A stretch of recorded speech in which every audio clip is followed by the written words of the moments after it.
Hi guys, welcome back to my channel. My name is Monette and this is my channel Evolve with Monette. I am a professional intuitive empath as well as an all-around life path 3, a chef, an author, and all that jazz. But today what I want to do is jump right into the video, and this is going to be a quick tutorial on the power of the pendulum. Now, for those of you who are not familiar with what a pendulum is, some people would call it a divination tool, some people would call it a tool period, some people would say that it is a connection to your energy. And that third definition is how I would like to describe it. So, for those of you that have never seen a pendulum, this right here is what a pendulum is. So if you can see it, I'm going to get as close as I can here.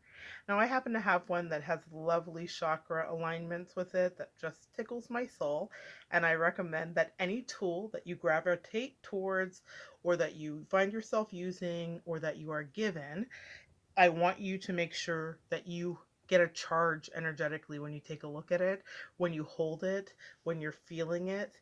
I want you to be connected to it because we are always being communicated with, and we are always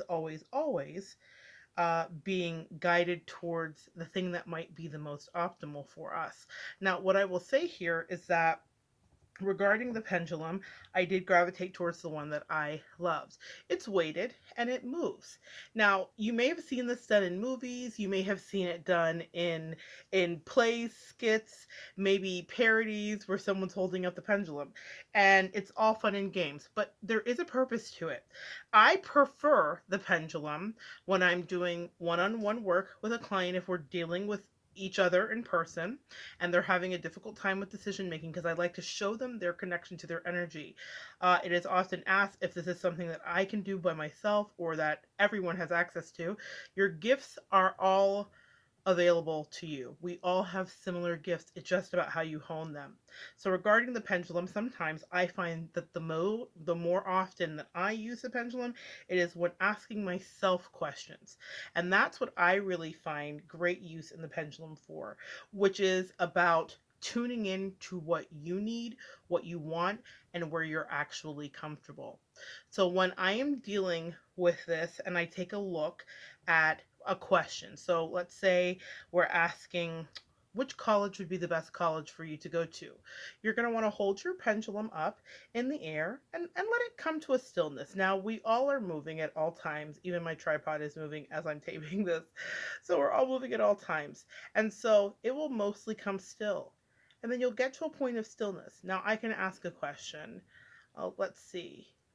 Should I be on YouTube? Let's ask that question. And we're going to watch as the pendulum, believe it or not, starts to take off in its own way, and it will start to move. Now, what I have noticed, I'm not going to move it or do anything. I am moving because I'm talking, but it's kind of hard. This is almost something I definitely want you to try it because there's so much that you'll learn when you're doing it. But it will start to kind of move on its own. And I feel like there is an actual chi or a connection with the energy, the same concept as getting acupuncture, where they are activating these centers in your body and these currents that are running along, electromagnetic currents.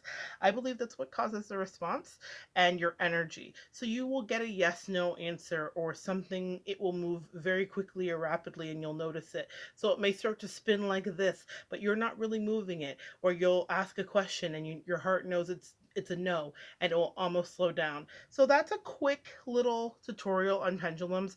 I didn't want to make it too long, but I wanted you to know that there are so many tools when you're doing this work. I prefer sometimes to work with clients with absolutely no tools where I'm just reading if the client will allow me to take that liberty. Some clients prefer the comfort and the ritual of tools, cards, and that's why there's such a plethora of decks that are available, because we all resonate to a different vibration. So when you're doing pendulum work or tuning fork work, that's a real thing too. You are able to kind of see how our energy pulls. And it's with these very basic things like quartz and stone and metal. And sometimes I've seen people make pendulums out of spoons and plastic. So it's not about the thing, it's about your own personal vibration and trusting the answers that are given. All right, guys, thank you so much for joining me. Please come on back and we can continue to evolve together.